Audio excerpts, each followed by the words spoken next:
Bom dia, turma. Hoje nós vamos utilizar o livro Currículo em Ação, volume 2, na parte Sociedade e Natureza. Nesta atividade, a gente tem que observar o quê? A questão levantada aqui é: o que vocês acham que provoca o crescimento da cidade onde moram atualmente? Com o auxílio do seu professor, elabore um diagrama e copie no caderno. Então, nós temos aqui um diagrama para ser montado. Só que como nós vamos montar isso se a gente não sabe o que provoca o crescimento da cidade? Então, pessoal, eu trouxe para vocês um texto que eu estou retirando aqui do site Brasil Escola, tá? Que fala sobre a urbanização. O crescimento das cidades nada é do que uma urbanização. Eu vou deixar o link para vocês entrarem e lerem totalmente esse texto, para vocês se apropriarem dele, tá? Aqui fala sobre o espaço urbano, espaço rural, porque a urbanização, gente, nada mais é do que o crescimento de um local específico, ou seja, nossa cidade atual já foi um espaço urbano, né? O que aconteceu é que começou a se concentrar mais pessoas aqui e começou a ficar mais fácil a vida, né? Então, numa cidade se concentra mais o comércio, hospitais, a facilidade de arrumar emprego, né? Então, a gente vai chegar aqui, nos fatores atrativos para o crescimento de uma cidade. Como o próprio nome sugere, são aqueles em que a urbanização ocorre devido às condições estruturais oferecidas pelo espaço das cidades. O maior deles é a industrialização. Então, isso a gente já pode usar essa palavra lá no gráfico, tá? Esse processo é característico dos países desenvolvidos, onde o processo de urbanização ocorreu primeiramente em cidades como Londres e Nova York, tornando-se predominantemente urbanas a partir do início de 1990. Então, essa parte conta mais ou menos um pouquinho da história de como foi a urbanização, né? Lá em 1990. E os fatores repulsivos são aqueles que a urbanização ocorre não em função das vantagens produtivas das cidades, mas graças a uma espécie de expulsão da população do campo para os centros urbanos. Esse processo ocorre, em geral, pela modernização do campo, em que proporcionou a substituição do homem pela máquina. Ou seja, essa parte aqui, a substituição do homem pela máquina, também pode ser um tópico para a gente colocar lá no nosso gráfico, tá?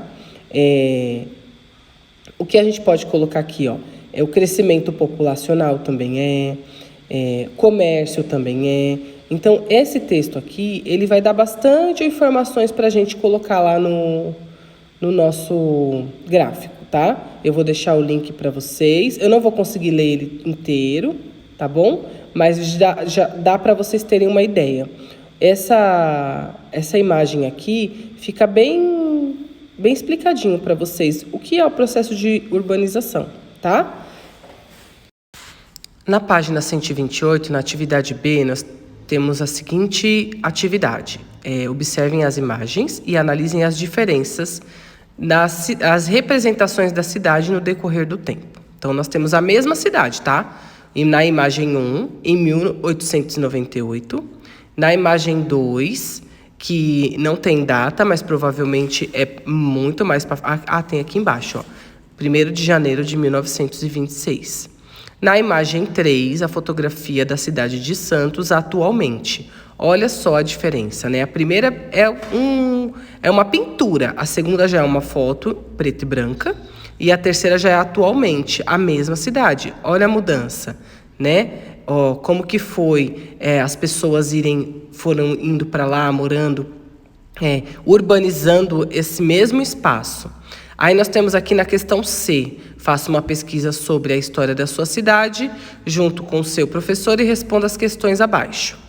Como as pessoas viviam antigamente na sua cidade?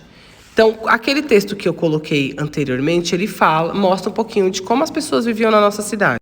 Mas vocês também podem perguntar para algum familiar de vocês, né, que morou aqui em São Paulo antes, né, antigamente, como que era que as pessoas viviam, como era o transporte do local, como que as pessoas transportavam, se era com carro, se não era, tá? E na próxima página, na página 129, a gente continua as perguntas. Vocês acham que havia preocupação com o meio ambiente naquela época? Só observando as imagens das fotos anteriores, dá para a gente responder essa questão. A próxima. Quais eram os tipos de energias e tecnologias utilizadas? Tinha Wi-Fi? Tinha internet? A energia ela era totalmente elétrica, né? Talvez um familiar de vocês pode ajudar a responder isso. Mas eu já adianto que muitos lugares não tinha nem energia elétrica. A energia era por gás, às vezes por lampião, às vezes por vela, né? Não existia energia, ou alguns existiam, mas era bem difícil. E como as pessoas costumavam se comunicar? Como não tinha telefone nem internet, né? Como que elas se comunicavam? Carta, telegrama, dependendo da época, orelhão, né? Vai vindo, né? A gente começa uma história com carta, pombo correio, depois telegrama, e aí telefone, e orelhão, e aí vem vindo. As pessoas começaram a ter telefones em casa, a gente pode estar escrevendo isso, tá? Como era a moradia das pessoas dessa época? Era igual hoje? Não, não era igual hoje, mas eu quero que vocês escrevam como era, tá? Ah, Pro, mas eu não sei. A gente pode estar pesquisando ou perguntando para alguém em casa. E o lazer dessas pessoas, como era?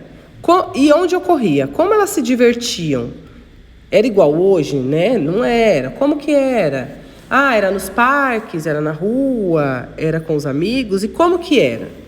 Tudo isso a gente pode pesquisar, tá? Ou a gente pode perguntar para alguém que mora com a gente. Eu sugiro que vocês perguntem para alguém que mora com vocês, que as informações das pessoas mais velhas são riquíssimas e muito legais de escutar. Na página 130, aqui na atividade C, no quadro a seguir, a gente vai observar os dois quadros. Em cima a gente tem cidades turísticas, que possuem vários lugares para serem visitados, cidades religiosas, cidades comerciais e a descrição de cada uma delas. E embaixo tem a relação dessas cidades que vocês vão relacionar na tabela acima. Vocês vão observar as informações de cada tipo de cidade e relacionar as cidades que estão aí embaixo às informações de cima. E já na página 131, você vai colocar aí o nome de alguma da cidade que você já visitou. Se foi uma cidade turística, se foi uma cidade religiosa, se foi uma cidade industrial. E por que você foi numa dessas cidades? Tá? Se você não foi, pergunte para alguém que você conhece que já tenha ido e coloque aí por que essa pessoa foi até lá, tá bom? Um beijo, pessoal!